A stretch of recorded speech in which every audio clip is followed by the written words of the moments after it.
So I wanted to show you the Majolica substitute technique that we're doing. So one of the things that I like to do when I'm thinking about these tiles is I like to make little thumbnail sketches. A thumbnail is just a quick, small sketch.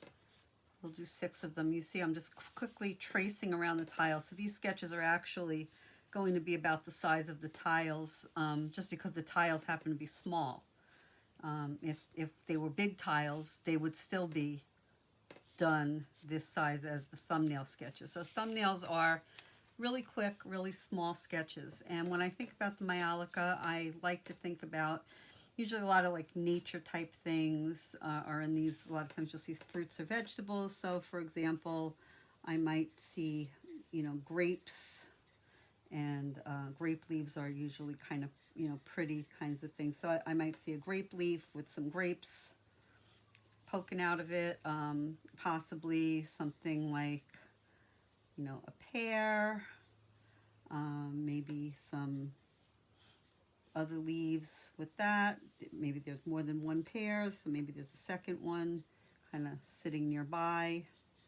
And you notice they're really quick sketches, so they're, I'm not even really working that neatly. Possibly we could do some apples, or, you know, again, really quick kind of sketches. They can be sitting on a table.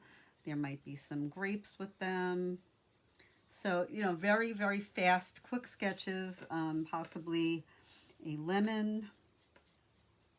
So just do quick lemon, and again, leaves. The leaves are, fairly common things to see in, with the Majolica, just because they look nice and they fill in the background. Maybe an orange. Again, with a leaf. A lot of times they always like to, for some reason, there's a lot of inclusion of leaves in there.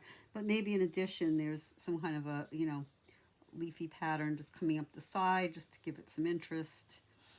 Maybe along the bottom, same thing.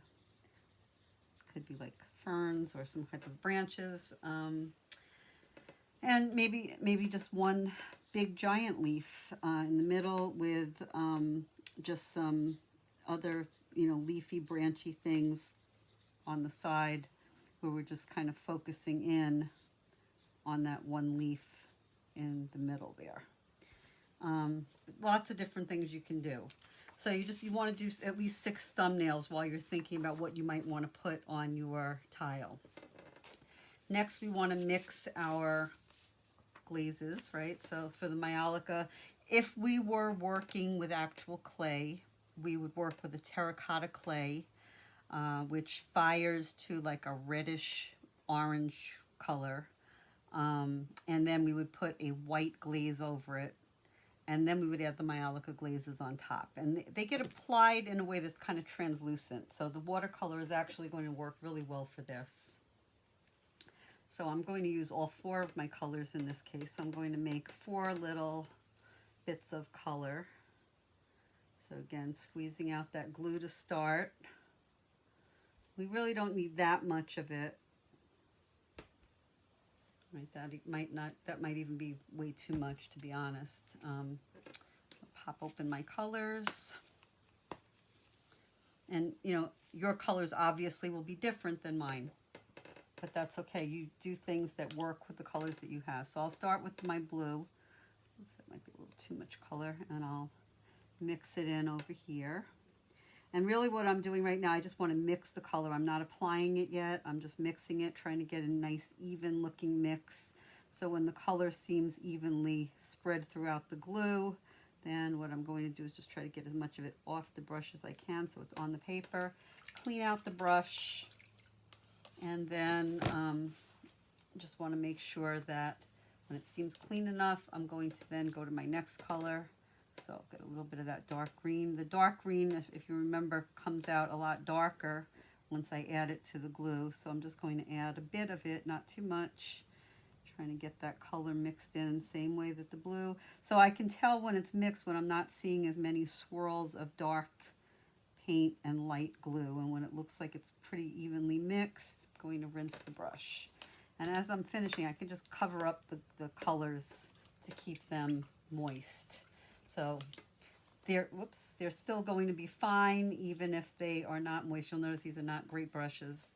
If the top pops off at the ferrule, just reattach it. Next I'll add some of the green, the lighter green. So I'll just want to make sure I have enough color on here. All right, and then I'll add that in here. It's interesting. It looks really bright, but it's not as intense as it appears when you're looking at it with the glue. So again, clean out my brush, cover up that green. And then the yellow is, or if you remember, the yellow is the lightest color that I have here. So I might go a little bit deeper on the yellow by adding a little bit extra paint. Maybe a little too much right there. Okay. I just want to make sure I can see the color when I apply it. All right, so here are my colors. And interestingly, as I'm looking at them, I just thought of another possible idea for my Majolica piece here. So again, cover up those paints, make sure they're clipped closed, and then I'm going to grab my tile. Now I want to work with my small round brush so that I can control my details a little bit better. And as I was sitting here thinking, even though I have different types of sketches, I'm actually going to go with something completely different. I'm going to actually, I like this yellow, so I'm going to go with a corn, ear of corn. So just want to make sure that I'm not getting too much on the brush at once. And you want the color to be translucent. You want to be able to see the white showing up through it to a certain extent. So I'm just going to go and paint what is going to be like an ear of corn. And you can see it's very light. Color is not very deep. You can see the white through it. And I could go back in and just go with a little bit more color, but I can also save that and do that later. Now, again, clean off my brush. I always want to clean the brush when I'm switching colors. And so because I am doing corn, I'm going to go with this lighter green for the stalk. So I'm just going to get, I think most of you know when you've gotten corn, you have that little piece where the ear attaches, and then you have these really beautiful, it's the one thing I love about the corns, is why I just decided to do it.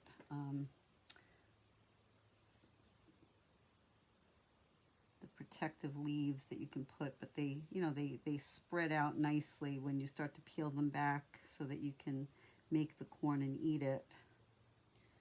And you can just put, just enough over it to keep it more interesting looking. So have my corn,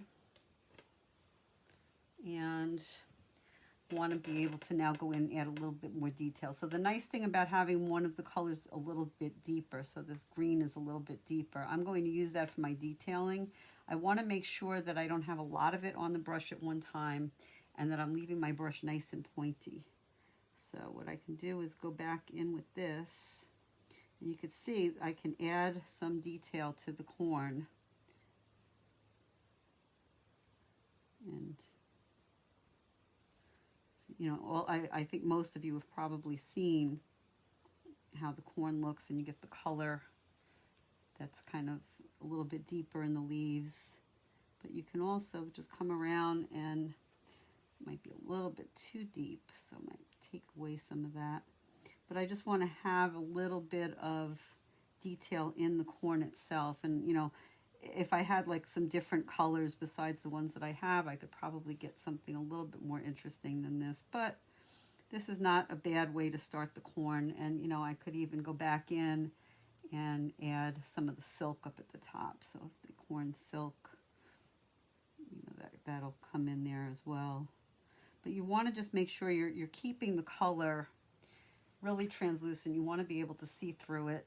And then just for the background, I'll go with a little bit of blue. And when I say a little bit, just trying to give it just a nice little bit of color. But again, I still want to see that white coming through a little bit.